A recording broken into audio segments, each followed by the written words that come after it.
একটি গরু জঙ্গলের পাশে মাঠে ঘাস খাচ্ছিল। হঠাৎ জঙ্গল থেকে একটি বাঘ এসে তাকে আক্রমণ করলো। গরুটি বাঘকে দেখে দৌড় শুরু করলো। বাঘের সাথে দৌড়ে গরু পেরে ওঠার কথা না, তাই কোনো উপায় না পেয়ে সে পুকুরে ঝাঁপ দিল। কিন্তু পুকুরটিতে কাদা ছাড়া কোনো পানি ছিল না। গরুর পেছন পেছন বাঘটিও ঝাঁপ দিল।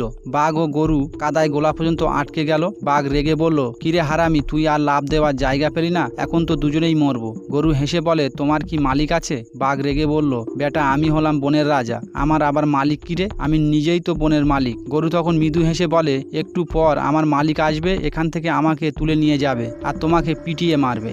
বাঘ বড় বড় চোখ করে তাকিয়ে রইল। সন্ধ্যাবেলায় গরুটির মালিক গরুটিকে খুঁজতে বের হলো। খুঁজতে খুঁজতে সে দেখলো গরুটি কাদার মধ্যে ডুবে আছে। পাশে একটি বাঘ দেখে সে একটি বাঁশ নিয়ে আসলো এবং বাঘটিকে আধমরা করে রাখলো। এরপর গরুটিকে টেনে তুললো। আমরা যারা মালিকের উপর ভরসা করি, যারা মনে করি আমাদের রব আল্লাহ রব্বুল আলামিন আমাদের মাথার উপর আছেন, তিনি আমাদের ভরসার প্রথম এবং শেষ আবাসস্থল।